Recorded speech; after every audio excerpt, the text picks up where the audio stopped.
Okay guys, I'm back. I've got the LEDs soldered on there, and what I went ahead and did while I was off is go ahead and solder the 9-volt connector on there as well. So the only thing I have left to do is solder the switch on. So we'll go ahead and place that on there really quick.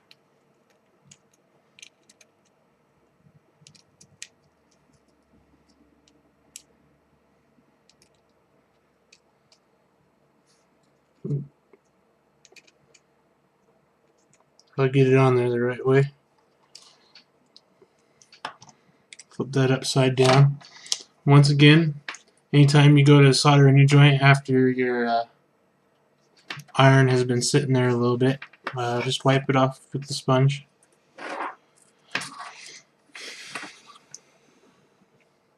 And go ahead and solder that joint.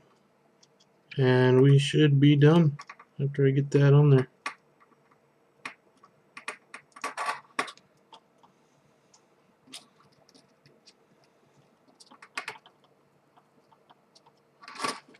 Just like that.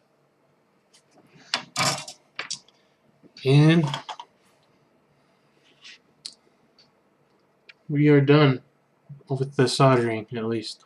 And hopefully everything turned out good. We got it all done right. This took a little bit longer than I was expecting. I appreciate you guys bearing with me on all that. I hope I was helpful to somebody as far as how the technique goes and that. Final step here is to put this AT-Tiny 85 microchip in there, and if I can get in really close there, you see that hole there in the top corner? You have to line that up on this board where it says number 1. So you line that circle up there with the number 1.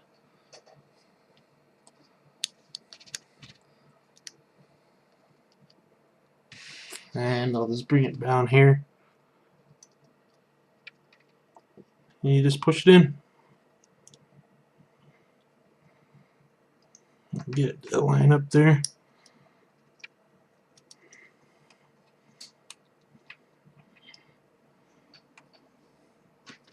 Alrighty. Everything looks good. Just doing one last check over everything. Everything is looking good. Go ahead and connect the 9-volt battery to it. And, well, they did give us some rubber feet here.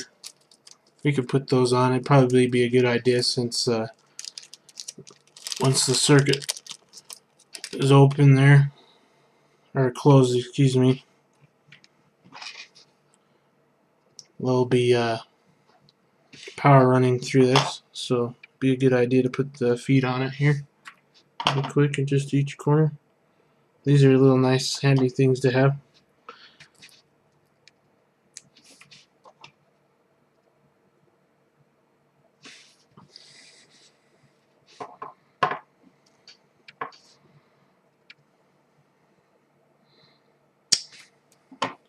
Ready, just like that. Go ahead and connect the battery here, and if everything's working the way it should light up. Now I did test this battery because it's in a kit that's been sitting around for a while, and it doesn't have the complete 9 volts. It's right around 7. If I test it here again, so you can see the LED is lit up, but it's not too bright, and I'm thinking it has to do with the power of the 9-volt battery there. But basically what it is you do is you click the switch here. Every time you push the switch, it changes it to a different number, a random number.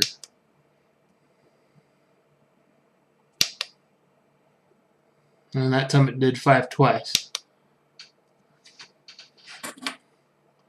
There's 2. 3, 6, 2, 4, 6, 5. So that's just a nifty little kit that I got from school that you could do yourself if you wanted to. And it's just a quick little tutorial on how you do some basic soldering, and what it looks like there after you've got it all done. Thank you for watching, and if you like some of the things that I'm putting out there, go ahead and subscribe to the channel. You can like the videos if you like those, and I will definitely have some more videos coming out here in the near future on a whole lot of different things that I'm planning on doing. Thanks, and we'll see you later.